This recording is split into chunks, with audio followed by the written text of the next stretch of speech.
I don't want to look back and be like, this is what I spent my life doing, or like hunched in a corner scrolling TikTok. 284 pickups a day. God, are you okay? I'm not okay. That's so bad. Hi, Max. I am so excited. We have been cooking this up for a long time. The very first thing that I pitched to you for Offline was, let's make ourselves guinea pigs in this experiment for healing our own addiction to our smartphones and helping everyone who is listening heal their addictions to their smartphones. I think we're all kind of dealing with this. Max wrote an entire book about the addictive quality of social media, and now we finally decided to stop talking about it and try to do something about it. How bad is your phone addiction, Max? I've been thinking a lot about this because when you actually look rigorously at your own screen time, and especially what you were spending that time on, it's out of control. I hold my phone when I pee, which is gross. I check it in my car, which is dangerous. Before bed, when I wake up. And it's also just constant checking with no real purpose. You mentioned checking your screen time. Let's start there. Let's both compare screen time here. Last week's average was 6 hours and 12 minutes. Whoa. Most used apps, Twitter, 11 hours and 43 minutes that week. iMessage, Safari, Instagram. Let's hear your screen time. 4 hours and 38 minutes. Okay. Average. Almost 6 hours on Slack, number one. Number two, Twitter. Number three, TikTok. Number four, Raya, a dating app. Boy, are we not going to get into that at all. I think the actual scary stat, it's pickups. This is the number of times in the day that you pick up your phone. My average per day is 108. 284 pickups a day. Oh, my God. Jesus. Are you okay? I'm not okay. That's so bad. We are going to be imposing a series of hard, firm restrictions on how we can use our phones. And we'll be trying out a new offline challenge every week. Some of them are going to be in the style of a digital detox. Some are more drastic. And then at the end of each week, we'll look at how effective it was, whether it improved our focus, made us happier, and also how difficult it was to manage. But mostly, I wanted to do it to help each of us identify some particular set of changes that we can each make in our lives that will be manageable, that will be sustainable, and will be effective. Greetings, chefs, I mean gentlemen. I will be your offline challenge chancellor. What is happening? Know that we are doing a very low budget parody of Iron Chef. Now, as chancellor, I will present a new phone challenge each week. I will set the rules. And I will see to your many successes as well as failures. The first challenge is... Oh, no. Flip phones! Oh, my God. No. Look at those things. What do you use those for? No. I think you're gonna LOL at this challenge. I cannot watch That's really this. sad. Look at that. Now, gentlemen, I'm gonna give you my parting words. A la cuisine! So immediately after switching from my iPhone to the flip phone, I had a pre-arranged meeting with someone at a coffee shop at the other end of town. I'm new to LA. I do not know where anything is. So Max, how are you gonna get to the Four Seasons? Wow. I don't know where this is. Okay. I don't know how to get to it. And Great. I'm going to get in my car and I don't know what I'm going to do. This meeting is in 25 minutes and I think I'm just not going to be there. I would say send a photo when you get there, but you can't. With what? Because it is such a pain to text, things that I would normally do would just text with someone in the group chat or check in. Instead I've called them or I've been why don't we meet up and go have coffee? Just because I'm not getting all of the digital socializing, it's forced me to do it in person more, which is great. At this age, Charlie really absorbs everything. And out of the blue, Charlie just said, The time took his phone. They did get shut down. Yeah, Why? because he uses it too much. He's just doing an experiment about if he can go a whole week without his phone. Do you think he can do it? Yeah. You do? No. it was a little bit sad for me that he, after a day, could tell that I didn't have my phone. But it was more fun hanging out with him. I was 100% attentive, and so I actually like that better. I am reading way, way more. There's a ton of time now where I just keep my Kindle with me. I'm waiting for someone and would look at my phone, but instead I pull out the Kindle and read 5 pages, and you know what? It's great. Do not miss Twitter or any social media at all. I've set aside 2 hours to do some work project on Thursday. I got done in a half hour. Never thought I would feel this great. Jon, We did it. We did it. We kind of did it. So I actually did not walk into the studio. I floated in on a cloud of air. Honestly, it was so much easier and so much more beneficial than I thought it was going to be. I really thought this week was going to be like, that was impossible, but we learned some things. But like, I really loved it. Same. Thoroughly enjoyable. Every social situation. To say that I didn't miss it at all is like an understatement. Like, Yes. It was joyful not having it. Yeah. Charlie has like a kids soccer thing that happens at our house Saturday mornings. So there was like a whole bunch of parents and kids there. And I was like the most conversational, playing with the kids, having a great time. Saturday night, we went to some function, met a bunch of new people. By like day 3, I was not thinking about the smartphone. I turned it off. I had it stashed away. I even noticed when I was on my laptop, I was not doing as much time wasting on Twitter, I on did. Facebook. Same thing. The toughest times, though this got easier as the week went on, was when I was by myself. Twitter, Instagram, I think they may be coming off my phone. Really? Yeah. I check it Wow. on my laptop when I'm sitting at work. I don't think I want it anymore. But I do need to figure out how to get back to texting because I missed it. But that can also really interrupt your Yeah. day and your workflow. It's true. Something I realized this week is there's a lot of relationships that I keep up digitally mostly, and I was like really not present for those this week. I don't want to like lose those relationships as I'm cutting out all the things that are horrible for me. That gnawed at me a little bit. Should we have Dumphy come back in to judge us and give us the next challenge? Let's do it. Greetings, gentlemen. I mean, survivors. Where are the tiki torches? They died with Charlottesville. We could not. How many minutes every day did we do screen time? First day was 18 minutes, and I don't think I popped above that any other day this week. On Thursday, I was 17. On Friday, 9 minutes. Nice. On Saturday, 1 minute. On Sunday, 13 seconds. Wow. On Monday, 5 minutes. Yesterday, 4 minutes. And today, 7 minutes. Amazing. The tribe has spoken. You are the No. winner. No. So let me walk you through this next challenge. Okay. We've downloaded an app that you have to take a full breath before your most addictive application on your phone. The second part is you will have to do a 7-minute meditation each morning before you pick up your phone. All right, I'm in. And the third part is that we're going to change the wallpaper on your phone. Okay. So since you won, you will get a wallpaper of your producer, Emma, giving you a mindfulness message like, keep it up. You will have a very scary photo of our other producer, Austin. Good luck. And please do not burn your hands and face in the fire like that one guy in the 2000s. That is sage advice. I immediately regressed on the smartphone. The first day I had it back, I spent 2.5 hours on it. But I've gotten it back under control and back down to like an hour and a half, which is pretty good. It's like a third of where I was. But it does feel like I'm back to my smartphone life. I just use it less. So what did you just do? I deleted Twitter from my phone. Wow. Right here on the bottom. Everyone cheer because he deleted Twitter. Yay!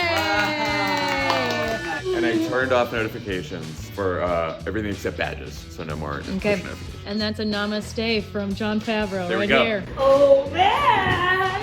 What you doing over here? Just getting some work done. So why don't you explain this post-it to me? This is a great listener suggestion. Put a post-it note on your phone that reminds you not to pick it up. Oh, I'm getting a phone call. From who? An unknown number. Hello? This is your chancellor. Put down your goddamn phone. Okay. You got me. So how do you think it went? So the 1sec app, usually if I thought about it by forcing me to take a pause every time I wanted to open an app, the answer was no. I do a lot of switching between apps, which I didn't even realize. But because I was getting bumped every time by this app, I was like, oh, I've been doing this for, 20 minutes. Maybe I should go do literally anything else. I think the meditation sucked. Listen to your feet hitting the pavement and look at a tree. Like, I was fine not having the phone, but my mind was wandering because why am I focusing on the fucking tree? There's a lot to think about. So I removed Twitter from my phone. Wow. And then I changed my notifications on my phone so that nothing pops up on the screen. Those two things really helped with my phone time. I was so good about not checking my phone that when I was at the wedding, wasn't with Emily at some point, and she texted our group chain and was like, if someone is around Jon, can you please have him check his phone? Wow. I got 2 hours a day of my life back this week, which was amazing. But the ways that your smartphone and your smartphone addiction affects all the other things in your life and the way that your brain works was absolutely still with me. Monday, tired, a little hungover. I was all over my phone. I think you tagged me twice on Instagram, and I was like, my guy, call your sponsor. Greetings, gentlemen. I mean, bachelors. Ooh. Yes. Jon F., you really committed to the offline challenge this week. You deleted Twitter off your apps, and I just think that's super brave. Max F., I do appreciate that you added a Post-it to your phone. It's super unique and bold. Max F., please report your screen time. First day back was 2.5 hours, but then after that 2 hours, 1 hour and 6 minutes, 1 hour and 1 minute, 1 hour 30 minutes, 2 hours, 57 minutes. Jon F., Last Wednesday was 1 hour, 57 minutes, 3 hours, 26 minutes, 2 hours, 23 minutes, 3 hours, 8 minutes, 5 hours, 3 minutes, woof. 3 hours, 27, 3:35. Shit. Max, I got it. Thank you, Chancellor. And now I really want to win next week. So next week is all about physical restrictions. We're changing your phone settings so that everything will appear in grayscale, like you're in a black and white movie. And then the second part is lock boxes. You set it for like an hour, and no matter what, you can't get the phone out during that hour. And then the third part are comically insane phone cases. Emma, can you please present these? They are giant, beautiful. I feel like this is going to keep me from taking my phone out for the humiliation Yeah. of it. Good luck, bachelors. And I'll see you next week. So for the most part, I remembered that I had this horribly embarrassing phone and would keep it hidden so that people wouldn't see me with it. But I met a friend to go see a movie, and I have my phone out because I'm texting her. And I start to realize that everybody is staring at me, and I'm getting these like whip around looks. A guy in his late 30s walking around with a creepy clown case. I don't know if anyone called the police, but I probably would have. The last couple of days, I just like walked into the house around 5:30, put my phone in the lockbox, and then I don't check it until Charlie goes to bed at like 7:30.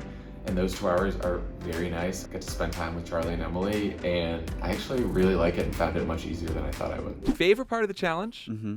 The lockbox. It's like a no-brainer. Why didn't I do this 10 years ago? So easy, really effective. I had so many days where I would come home, put the phone in the lockbox, and wouldn't take the phone out until the next morning when I was coming to work. I feel like those evenings, that's the time when you need the phone least, and you use it the most, and Yep. you use it in the most unhealthy ways. Least favorite part for you? Oh, I think we probably both have the same answer to this. This fucking clown case. So something that was great about this is that it is so humiliating to pull out your phone in public. I started to realize how often I do it. Charlie loved the clown case, obviously. And then the next day, Emily said, I am concerned that I am more embarrassed by the clown case than you. Let's talk about the grayscale. I think it works, by the way. Yeah. You think it is going to be this really light, small thing that'll be easy, and it turns out to be like really a high-level digital detox challenge because taking that color away just like really transforms the phone. This week, no Instagram, because like you don't want to look at black and white shit. Yeah. I found this week to be both effective and sustainable. Minus the clown case. Minus the clown case, yeah. Greetings, gentlemen. I mean, offline models. Oh. Uh-oh. I am your fill-in offline chancellor this week. We are doing yet another low-budget production of reality TV. This week, it's America's Next Top Model. My favorite. John, you got your act together last week. Mm-hmm. And Maxinista, you showed that you aren't here to make friends. We have to ask you both to compare screen time. This is it, the moment of truth. An hour 5 minutes, an hour 3 minutes, 48 minutes, an hour 9, an hour 16, hour 25, an hour 51 yesterday for an average of 1 hour and 14 minutes. 1 hour 6, 1 hour 49, 1 hour 31, 1 hour 5, 1 hour 6, 53, Oh. 1 hour 37. Wow. It might be like down to a nose here. Yeah. Can we get a ruling from the judges? Gentlemen, that is an hour 18. What was Max? An hour 14. Oh, yeah! That's right. 4 minutes. Google Maps fucked me. A phrase we say a lot on this show, actually. It's time to decide who will be America's Next Top Offline Role Model. Max Fisher. That is Max Fisher from the excellent Wes Anderson film Rushmore. Gentlemen, you come a long way. We have new challenges for you. A social media code of conduct. I actually came up with this when I was writing the book on social media in 2018, some of which came from people I knew in Silicon Valley, some of which I came up with. Number 1, anytime you want to post something, post it instead to a group chat, Slack, or other, quote, slow social platform. If time passes and you still want to post it publicly, you can. Number 2, no dunks, no quote tweets. Number 3, no expressing outrage. Number 4, no participating in the prevailing discourse of the moment unless it's a topic you're professionally required to speak on. Number 5, before every post, ask yourself, is this essential to say? And is it essential that I'm the one to say it? The second challenge for this week is app limits. Our producers recommend app limits for your whole phone. Yeah, that's reasonable. Thank you, Julia. We set out the challenges this week, and one of them was about certain rules of social media etiquette. All of this happened right before Ron DeSantis decided to announce his presidential campaign on Twitter Spaces with Elon Musk, and it was a complete disaster, and there was no possible way that I was going to be able to miss that. In my defense, 2 of the rules were no posting about the prevailing discourse unless you are professionally required to do so, which I am. So, did I need to tweet that Elon Musk and David Sachs were just jerking themselves off? Probably not, but, I felt that the world needed to hear that. So this is week 5. This is the finale. Flown by. I feel like this week was the week when I was like, I'm just like soaring. I don't even need the challenge. I'm just so happy not to have the phone. So favorite part of the challenge this week, I guess the app limits, because first of all, they were easy, like we said. So I set them at hour 30 for the whole phone. Keep in mind, when we started this thing, I was at like 6 hours a day. But I actually think that 1:30 could be sustainable. I liked the social media diet. I think I a little bit overcomplicated in giving us all of those rules. Would you recommend these challenges to our listeners? I would recommend so many of these challenges to our listeners. I think it is really essential to start with a hard break. Like, just get the flip phone. 1 week without your smartphone, it completely resets your relationship to your phone, and it sets you up to go into setting a few more challenges for yourself that are sustainable that you can manage longer term. I would think hard about which social media apps you need on your phone, and then maybe an overall phone time limit. I think the easiest one of the ones that I would encourage people to do is get the lockbox. And it doesn't need to lock, it can be a shoebox, just someplace to put your phone when you get home, and that will naturally bring you to a lower number of time on the apps. Just getting rid of notifications. That's been huge for me. Greetings, gentlemen. I mean, apprentices. Oh, come of course. on. We are doing our final parody of a reality TV show, The Apprentice. We have Max and Ista in the lead, just by one. And at the end of this segment, either you both will leave here as friends and equals, or you get bragging rights for the rest of your life. John, it is now time for you to report your screen time. Wednesday, 1 hour 19. Thursday, 49. Friday, 37. He came here to win. Saturday, 52. Sunday, hour 1. Monday, 55. And then yesterday, 35. Wow. Max and Ista? 77 minutes, 50 minutes, 51, 78, 19, 29 minutes, 34 minutes for an average of 48 minutes. You might have been, so what's the average? Austin? You lost by 4 minutes again. What the fuck? Not good enough, Favreau. I am the eldest boy. I'm the eldest boy! You're not even, Tommy is the eldest boy. John, you're fired. Max and Ista, welcome to eternal glory. As Chancellor, I can only do so much to keep you on track. But now it's time to bring in the big dogs. You'll be joined by Catherine Price, author of How to Break Up with Your Phone. Catherine Price is not only here to help you break your addiction with your phone for the past 5 weeks, but for the rest of your life. Gentlemen, wait. I'm excited. good luck. Catherine, welcome to the show. Thank you so much for having me. What are your thoughts on our approach, and what would you say are sort of the strengths and weaknesses of how we went about this? One of the things I like the most about the approach that you guys took is the playfulness, and that you actually made it into almost a game between you, because one of the most common mistakes I see people make when they try to change their relationship with their phone is to come at it from this kind of punitive place, because who wants to stick with that? That's not any fun. Could you talk about suggestions or ideas on how to make it fun? It was something that we kind of discovered along the way, but felt so essential. Well, I think the first step is to make the shift between just the general goal, which is not to spend less time on your phone. You're trying to get back in touch with what brings you joy. That's the goal. And that simple shift from this